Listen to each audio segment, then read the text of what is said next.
시작부터 건강하게 한방 소아청소년과 아이누리 한의원 광주 신세계점입니다.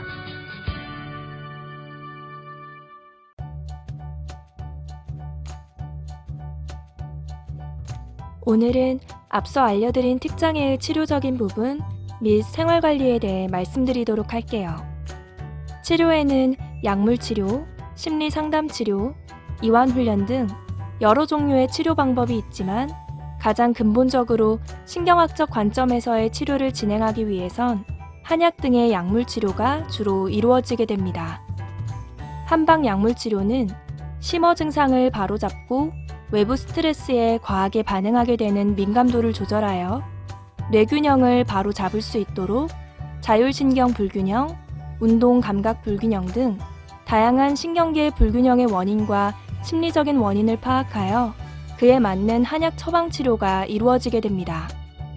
그 외에도 물리적인 요법의 한방 치료를 통해 경추 치료나 운동 치료들을 함께 병행 관리하며 재발, 만성적이거나 신경학적 증상이 심해서 치료가 난해할 경우 신경인지 재활 치료를 하게 됩니다. 틱 증상이 성인기까지 이어지지 않도록 하기 위해선 치료 시기가 무엇보다 가장 중요합니다.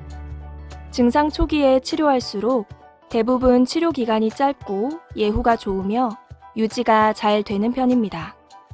만약 치료를 기피하거나 우리 아이는 아니겠지 하고 외면해버리는 잘못된 판단은 증상을 가중시키거나 아이를 더욱 힘들게 만들 수 있어 증상 발견 시 빠르게 전문 병원에서 상담받아 보시는 것이 좋습니다. 우리 아이가 틱이라면 보다 적극적인 생활관리를 해주어야 합니다. 그중 주변인들이 틱에 민감하게 반응하지 않아야 하는데요. 특히 엄마와 아이는 서로 상호작용이 밀접하게 이루어지기 때문에 엄마가 많이 불안하거나 우울하면 아이에게도 좋지 않은 영향을 미치게 됩니다. 물론 아이에게 신경을 많이 써야겠지만 아이의 틱 증상에 너무 몰두하거나 집착하기보다는 엄마도 스트레스를 받지 않도록 취미생활 등을 적절히 하는 것이 좋습니다. 또한 주변에서 틱 증상을 지적하거나 하지 말라고 혼내는 경우가 종종 있는데요. 아이가 혼이 나게 되면 일시적으로 증상이 보이지 않아 조절할 수 있구나 혹은 사라졌구나 하고 생각하시는데 오히려 시간이 지나 더 심하게 나타나거나 다른 틱의 양상을 보일 수 있습니다. TV나 핸드폰 등 전자제품에 대한 사용을 제한하는 것이 틱 증상 완화에 많은 도움이 됩니다. 틱 장애의 주요 원인은 도파민이라는 대뇌의 신경 전달 물질이 지나치게 활성화되어 발생하는 것으로 보는 견해가 많은데 이러한 도파민은 대뇌가 흥분할 때 많이 분비되기 때문에 아이가 전자제품을 사용하게 되면 대뇌가 흥분하게 되고 도파민이 더욱 활성화되어 틱 증상이 악화되는 경우가 많다고 합니다. 마지막으로 일시적인 증상 악화에 민감하게 반응하지 않아야 합니다. 틱은 호전과 악화를 반복하는 특징이 있기 때문에 치료 과정 중에도 호전되다가 악화되기도 합니다.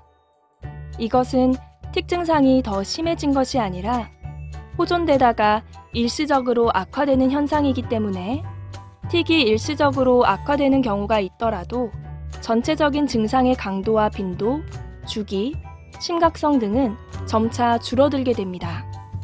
따라서 일시적인 악화에 너무 민감하게 반응하여 치료를 중단하거나 치료 방법을 바꾸는 것은 좋지 않습니다.